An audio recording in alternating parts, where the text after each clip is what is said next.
पुण्यात्मा, आप परमात्मा पे विश्वास रखना। संत साधु कभी किसी का बुरा नहीं सोचते, ना करते और ना ही सोचना चाहिए। परमात्मा से कोई चीज छुपी नहीं है। यदि हम भगवान से डरने वाले हैं और हम परमात्मा, कबीर जी को परमात्मा मानते हैं, तो भगवान भगवान वाले काम किया करता है। आपने बहुत शांति रखनी पड़ेगी। मेरी आत्मा गदगद कर दी बच्चों, तुमने साधुता दिखाई।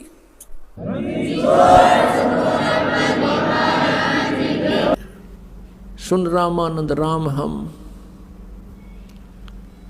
और मैं बावन नरसिंह। कहती है लीलाएं मैंने ही की थी। वो कबीर इज गॉड। बोलो सतगुरुदेव की जय हो।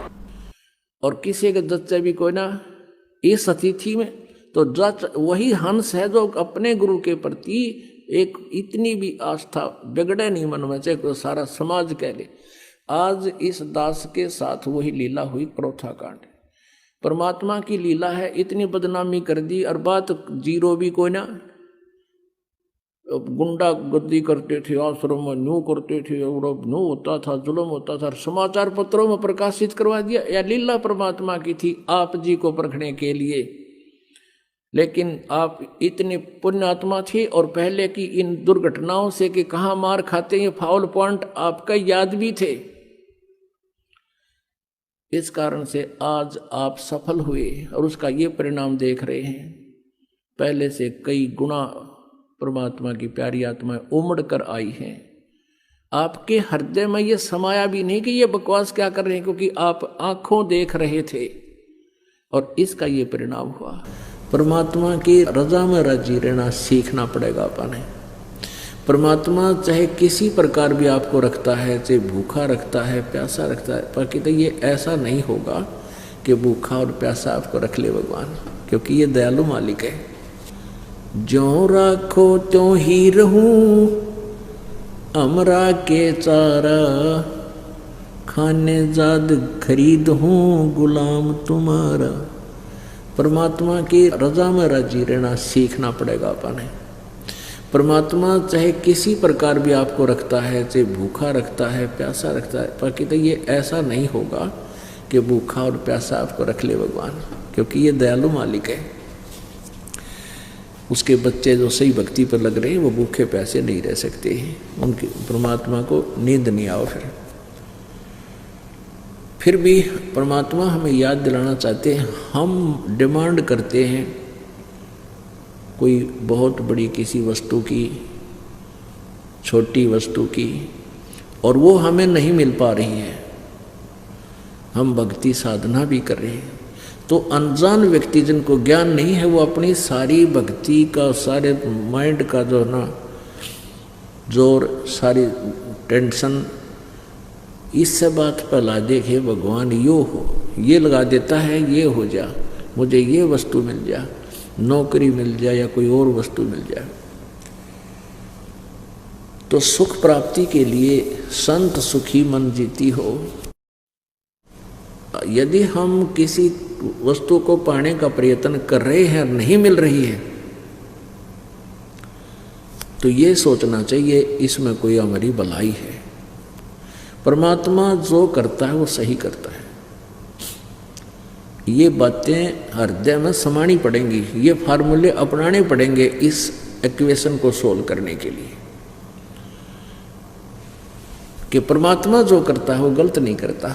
ठीक है, हमने अनजानों ने चाहे कति गलत लगता हो, क्योंकि हम जीव हैं। एक भक्त ने कथा सुनाई, वैसे भी ये कई जगह लिखा हुआ सर पुस्तकों में, कि एक राजा था और राजा का मंत्री, राजा और राजा का मंत्री, ये दोनों ही पहले धार्मिक लोग होते ही थे। और वो एक स्वाभाविक बात है, जो उच्च पोस्ट प्राप्त होते हैं, राजा होते हैं, ये पिछले जन्मों के भक्ति साधना से ही होते हैं। इनके अंदर भगवान का थोड़ा बहुत डर बना ही रहता है। तो राजा को इतना विश्वास नहीं था प्रभु पे, लेकिन मंत्री जी को, मुख्य जो उसका मंत्री था, महामंत्री, उसको बहुत विश्वास था परमात्मा की एक एक वाणी पर। एक दिन राजा अपने खड्ग की, अपनी तलवार की धार चेक कर रहा था, किसी से बातें कर रहा था और महामंत्री वहां खड़ा था। और उस महामंत्री से अन्य मंत्री जो थे वो बहुत चिढ़ते थे कि राजा इसको महत्व बहुत देता है। आगे पीछे से राजा के कान भी भरते थे कि ये महामंत्री आपका अच्छा नहीं है, ये आपका जो है हितैषी नहीं है, हमने इसके बारे में ऐसा सुना। लेकिन राजा नहीं मानता था, क्योंकि राजा ये मानता था कि धार्मिक आदमी है, भगत आदमी है, गलत नहीं हो सकता, ये ईर्ष्यावश बोल रहे हैं। तो एक दिन वो मंत्री अन्य और महामंत्री और राजा खड़े थे और तलवार की धार को ऐसे वैसे हाथ लाकर यूं चेक करते हैं। राजा का बातों में ध्यान हो गया और वो धार तलवार की इतनी तेज होती है, उंगली कट गई राजा की। और राजा ने कहा, अरे मर गया मैं तो भाई, नाश हो गया। तो महामंत्री ने कहा कि बहुत अच्छा हुआ। अब राजा की तो 100 पे सुई गई कि देख निकम्मा आदमी, मेरी उंगली कट गिरी, उन्होंने कहा है बहुत अच्छा हुआ। तो उसके फिर वह बात भी खटक गई कि ये मंत्री ठीक कहा करते कि ये दुश्मन है मेरी उंगली कटी, ये खुशी मना रहा है, उन्होंने कहा बहुत अच्छा हुआ। राजा ने कहा कि इसको जेल में डाल दो, वो कैद में डाल दिया। 5-6 महीने के बाद राजा की वह कटी हुई उंगली का पीड़ा बंद होगी, बाकी वो टूंड सा न्योका न्यू रह गया, वो ठीक हो गया जितना था। वह कट की जरूर इतनी, वो घाव भर गया उसका कटने के बाद। अब फिर उसने कुबद भाई के जंगल में शिकार करने जाते हैं और महामंत्री वो चापलूस चुन लिया जो उस भगत की निंदा करा करता, महामंत्री की जो कैद में डाल, वो चुन लिया महामंत्री। और सैर शिकार खेलने जंगल में चले गए, रास्ता भूल गए, जंगल में बिचुल गए, वहाँ फंस गए, दिशा भूल गए। तो उस जंगली लोगों का कोई त्योहार था और उनके पुरोहित ने कह रखा था भी आज देवी के नर बलि चढ़ानी है। नर मनुष्य को काट के इसके चरणों में उसका खून मुंह के लगाना है, यानी बलि आदमी की बलि करनी है इसको, इन बकरे और जोटियाँ की नहीं, तब ज़्यादा खुश होगी। तो उस कबीले के जो थे आदमी सब इधर उधर किसी आदमी की तलाश में चल पड़े। उन्होंने वो दोनों घोड़ों पर थे, वो दोनों घोड़ों वाले घेर लिए, तीर ले रहे चारों तरफ से, सैकड़ों आदमी घेर लिए, पकड़ ले आए, पुरोहित के सामने खड़े कर दिए कि लो जी एक छोड़ दो बोले। पुरोहित बोला ठीक है 2 चढ़ा देंगे, देवी और ज़्यादा खुश होगी। तो उस पुरोहित ने कहा कि भाई ये देखो इनका कोई अंग भंग ना हो, अंधा काना लूला लंगड़ा कोई टुंडा ना हो। उनकी फिर निरीक्षण किया गया तो हाथ आगे कराए तो एक राजा की जो व्यक्ति की उंगली कटी हुई थी, पुरोहित को बताया गया। पुरोहित बोला भाई ये नहीं चलेगा, इसको छोड़ दो। और राजा तो छोड़ दिया और चापलू चढ़ा दिया। वो महामंत्री जो सेकंड बनाया था साहब, उसकी काट के गर्दन और कर दिया फारिग। अब राजा की तो जान बची, लाखों पाए, डाकों डाक घर आए। घर आकर उसने रास्ते में 100 बार शुक्र मनाया कि उस दिन महामंत्री सही कह रहा था भगत जी, अरे आंगली कटी तो बहुत अच्छा गया, ओए होए ये तो उंगली ना कट रही होती तो जान गई थी मेरी। अब उसने सबसे पहले आते ही उस महामंत्री को जो कैद कर रखा था उसको कैद मुक्त किया, बरी कराया। और फिर उससे कहा भगत जी आपको मैंने पीड़ा दी, इसकी क्षमा करना, आपकी वो बात आज सत्य सिद्ध हुई। आप कह रहे थे ना उंगली कटी, तो आपने कहा था बहुत अच्छा हुआ भाई, मेरे लिए तो घना अच्छा हो गया, उंगली कट गई, उंगली कटने से मेरी जान बच गई। फिर उसने प्रश्न किया राजा ने उस महामंत्री से कि मेरे लिए तो अच्छा हो गया, मेरी उंगली कटने से मेरी जान बची, तो आपके लिए क्या अच्छा हुआ, ये 6 महीने की कैद भोगनी पड़ेगी। ने बोला मेरे लिए मेरी जान बच गई ना, मैं तेरे साथ होता वहां मेरी बलि चढ़ाओ। तो आज तो कहते हैं परमात्मा जो करता है सत्कर मान लेना, ये चाहे कथा हो लेकिन ये सत्य है। हमने इतना विचार करना पड़ेगा इस मार्ग पर अगर कदम रखना है, तब हम 2 कदम चल पाएंगे। नहीं तो काल के इतने झंझट हैं, पता नहीं के डिमांड, छोटे मोटे कष्ट आ भी जाएंगे। कहते हैं संत शरण में आने से आई टले बला, और जय माथे में सूली होवा काटे में टल जा। यानी भाग्य में जब सूली यानी मृत्यु हो तो काटे में टल जा। इन बातों पर विचार करके हम परमात्मा के मार्ग पर चल पाएंगे और इसके लाभ न उठाएंगे।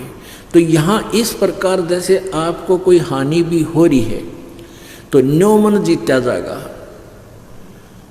कहे कबीर और सब दुखिया, एक संत सुखी मन जीती हो। अब जैसे किसी को छोटी मोटी उकसुक हो भी जाती है, तो आपको जब ज्ञान है इस परमात्मा का, आपने मन जीत रखा है, आप भगवान के इस ज्ञान के आधार से इस मन की परों को काट दोगे कि भगवान जो करता है ये गलत नहीं कर सकता। चाहे आज हमें कितनी हानि होती दिखे है, लेकिन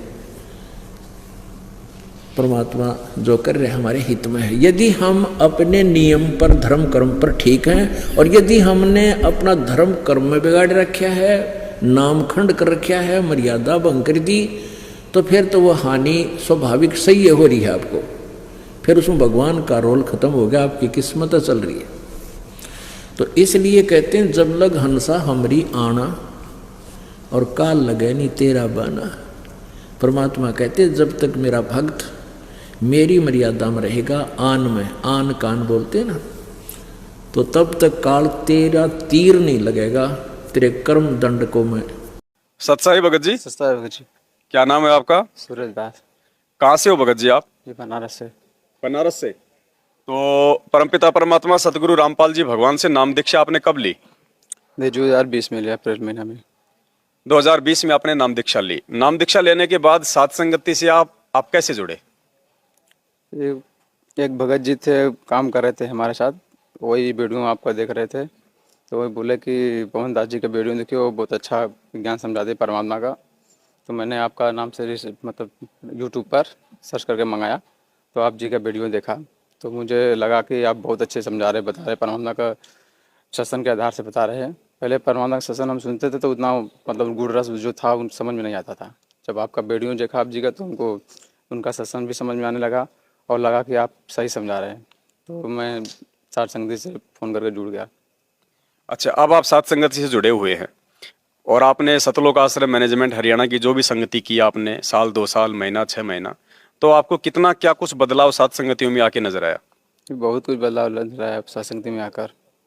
जो नियम मर्यादा यहाँ पे जो है, हमारे जो गुरुदेव भगवान के जो नियम है उनके विषय में यहाँ पे जो जानकारी दी जाती है, परमात्मा के सत्संगों को आधार बना के जो सात संगतियाँ जो की जाती है और अपने गुरु को ही भगवान मान के उनको जो भोग लगाया जाता है, कहीं आपको ये कुछ हटपटा या कुछ ये गलत तो नहीं लग रहा? जी नहीं, हमको तो बलूक ऐसा लग रहा है कि यदि कोई भगत जो परमात्मा अपना नियम मर्यादा बताए भगत बनाना चाहते हैं, वो सात संगति में ही केवल जुड़कर बना जा सकता है, बस वो मर्यादा निभाया जा सकता है और कहीं भी नहीं।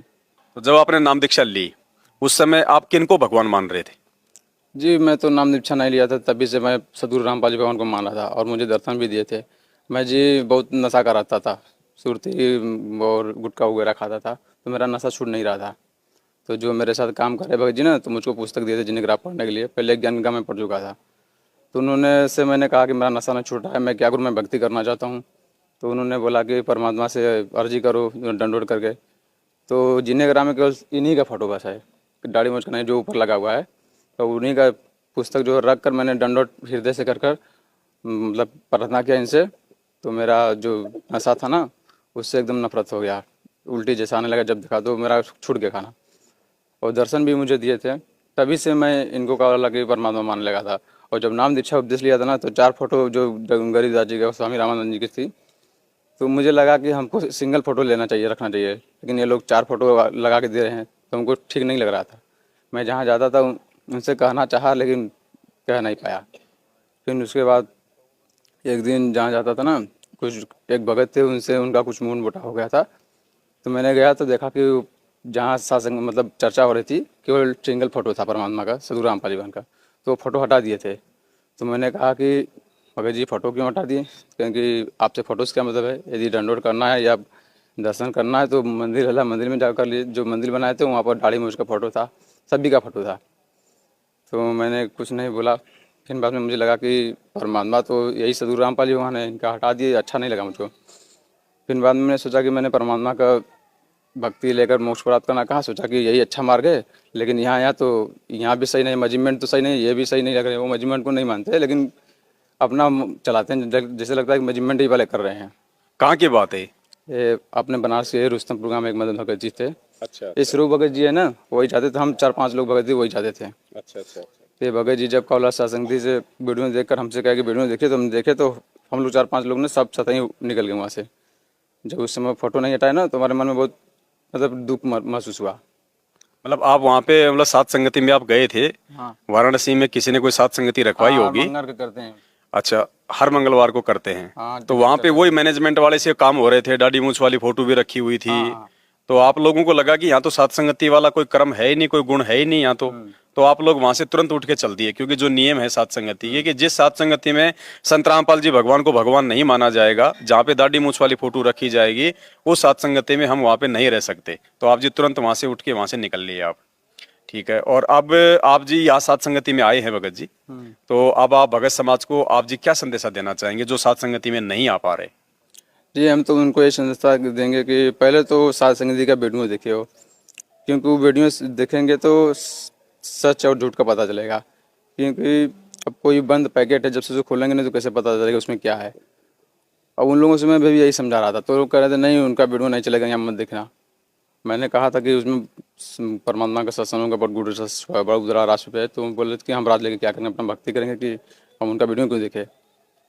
तो सात संगति का जब से वीडियो नहीं देखेंगे तब से जो परमात्मा का जो सत्संग जो रहस्य समझ में नहीं आएगा। पहले हमको खुद नहीं समझ में आता, अब तो बहुत कुछ समझ में आने लगा है।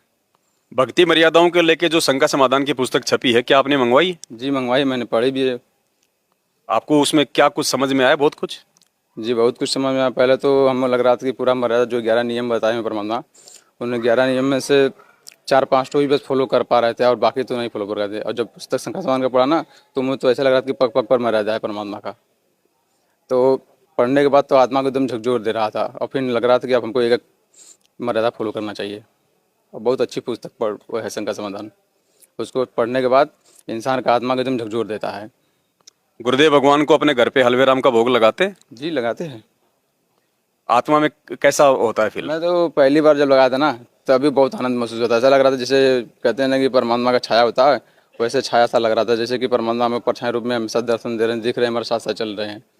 वो 8 सितंबर को जो प्रगट दिवस लगाने के लिए भोग कहे थे ना आप, लगा के तो मैंने लगाया था, उसी समय हमको ऐसा लग रहा था। उसके पहले भी मेरा भोग लगाने के लिए मन कर रहा था, लेकिन जहाँ जा रहे थे वो बोल रहे थे नहीं ऐसे घर पर भोग नहीं लगाया जाता है, ये तो मनमाना आचरण हो जाएगा, केवल परमात्मा ये लगाते हैं, या तो फिर जहाँ भंडारा होता है भक्त जुड़ते हैं ज़्यादा लोग, वहाँ चर्चा होता है वहाँ बस लगाया जाता है। भोग लगाना है तो जो खाते हैं थाली में वो ग्रास निकालते हैं उसको बस लगाया करो। अनदेव की जो आरती है हाँ उसको बस बोलते हैं बस लगाना है। ये घर पर वो तो स्पष्ट है, आरती ही अनदेव की है, यानी वो तो एक देव की आरती है। और ये अनदेव की आरती, हमने तो भगवान को भोग लगाना है। अब ऐसे तो उस आरती में लास्ट में आता है रोटी माता रोटी पिता, तो मतलब रोटी क्या मतलब माता पिता है क्या? तो वो तो एक अनदेव की आरती है, वो तो एक अनदेव की हमने तो भगवान को भोग लगाना है। हाँ भगवान को भोग तब लगाएंगे जब हमें भगवान की पहचान होगी। तो अब आपको भगवान की आपको पहचान हुई कि असली भगवान तो मेरे गुरुदेव भगवान है, संत रामपाल जी परमेश्वर हैं। तो आपने दाढ़ी मूंछ वाली फोटो को भी हटा दिया और एक भगवान की फोटो आपने अपने घर पे और अपने घट में स्थापित कर ली। इन्हीं को आप जी हलवे राम का भोग लगाते हैं। जब भी जैसा भी आपको समय मिलता है, कोई रोज लगाता है, कोई सप्ताह में लगाता है, कोई महीने में लगाता है, वो तो उनकी श्रद्धा, उनके भाव, उनके समय और उनकी आर्थिक स्थिति के ऊपर है, उसमें कोई दोष नहीं है किसी प्रकार का। तो बहुत बड़ी दया है परमपिता परमेश्वर जी की, जो सारी बातें आपको समझ में आई। और कोई शंका आपके मन में यदि आप कोई पूछना चाहते हैं तो? जी नहीं, कोई शंका नहीं। आपके वीडियो देखने के बाद तो कोई शंका रही ना जाती है। अगर कोई शंका होती भी है तो आपको वीडियो और परमात्मा का सत्संग सुनकर वो शंका खुद अपने आप निष्कर्ष निकल जाता है, उसका खुद ही निकाल लेते हैं। और कोई बात जो आप भगत भाई बहनों को आप जो है बताना चाहें? हम तो यही कहेंगे कि भगत भाई बहन के जो उपदेशी है वो तो आश्रमों में ना जाए, वो केवल जो परमात्मा विधि बनाए अपने घर पर भी दरबार लगा के, अगर कोई टूटी गलती हो तो क्षमा मांग के अपना भक्ति करे। जो नहीं उपदेशी है वो संकल्प दीक्षा लेकर अपना भक्ति करे, तीनों टाइम की आरती और परमात्मा के घर में दरबार लगा के अपना भक्ति जो विधि है करे।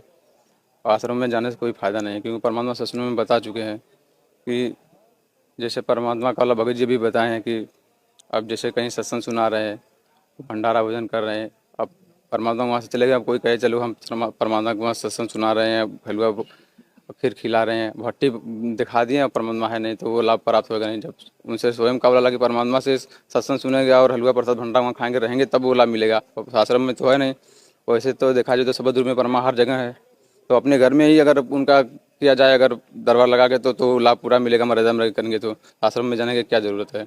आपके कहने का मतलब है जब तक संत रामपाल जी भगवान हिसार जेल से किसी भी आश्रम में नहीं आ जाते हैं, तब तक केवल हम अपने घर को ही अपना आश्रम बनाएं और जो पांचों यज्ञ जो परमात्मा ने दी है, पांचों यज्ञ हम करें और सात संगतियों में आते जाते रहें। सात संगतियों में परमात्मा की ज्ञान चर्चा होती है, परमात्मा की महिमा होती है, आत्मा को दृढ़ता मिलती है। इसके अलावा और किसी भी जगह फालतू के आश्रमों में, नामदान केंद्रों में हम धक्के ना खाएं। क्योंकि मैं भी नाम नहीं लेना चाहता था, मेरा अंदर से महात्मा नहीं गवाही देता था। मैं स्वयं परमात्मा से, सतगुरु रामपाल जी से, भगवान से नाम लेना चाहता था। तो जो भगत जी साथ में काम कर रहे थे मेरे ना, वो भी उन्हीं के साथ जुड़े थे, तो उस समय ज्ञान उतना था नहीं। तो बोल रहे थे कि परमात्मा ही तो नाम देते हैं, डिस्ट्रीब्यूशन आश्रमों में सभी ले रहे हैं, चलो ले लो तुम, कब तक जो होगे उनको। तो उनको बातों में मैं आकर ले लिया था, लेकिन अंदर से मेरा गवाही नहीं दे रहा था। फिर बाद में जब आपका वीडियो दिखने लगा ना, तो बड़ा पछताना लगा। फिर बाद में परमात्मा से क्षमा यातना मांगे।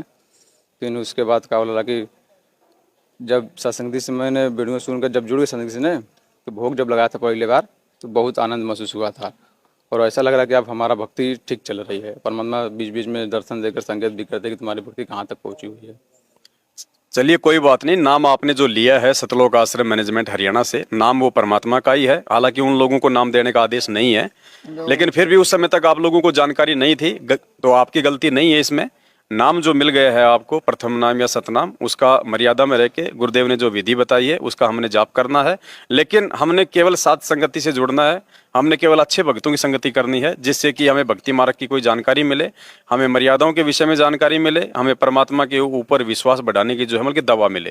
क्या है ना जी कि मैं हरियाणा से, आश्रम हरियाणा से नहीं लिए हैं, ये अपने बनारस में एक हथिवार केंद्र है, वो इसलिए मैं पहले तो ऑनलाइन लिए थे प्रथम, तो दूसरा भी मिल चुका है मुझे। तो क्या होगा, जब मैं पुस्तक पढ़ के परमात्मा के ज्ञान जब समझा ना, तो मुझसे रह ही नहीं गया, तो इसलिए हमको लेना पड़ गया मजबूरी में। नहीं तो हम लेते हैं, पहले तो लेने गवाही मन नहीं करा था मेरा, लेकिन जैसे इतना लगन बढ़ गया कि मैं इतना जितना जल्दी नाम मुझको मिल जाए। तो पर भगत जी बोले कि ले लो, टीवी से सभी ले रहे हैं, परमात्मा ही देते हैं, उन्हीं के मुख कमल से मिलेगा, तो अभी इसलिए मैंने ले, नहीं तो मैं लेता नहीं। चलिए कोई बात नहीं, नाम परमात्मा का ही है। उस समय तक आपको जानकारी नहीं थी, लेकिन अब वो नाम भगत जी उसी समय वो चलेगा, नाम उसी समय काम करेगा जब हम मर्यादा में रह के, जब हम उस नाम का जाप करेंगे। और सतलोक आश्रम मैनेजमेंट हरियाणा की जो संगति है, उनके आश्रमों में भगत जाते हैं तो वहाँ पे मर्यादा नहीं है, वहाँ पे राजनीति भी करवाई जाती है, भक्तों से वोट भी डलवाए जाते हैं, भक्तों से मनमाने आचरण भी करवाए जाते हैं, रक्तदान भी होता है, देहदान भी होता है। भगवत हो गए वो लोग ज्योति पाठ और दान और 10वें अंश का पैसा भी लेते हैं, जो कि मालिक की वाणी और विधान के खिलाफ है कि 10वां अंश गुरु को दीजिए, जीवन जन्म सफल कर लीजिए।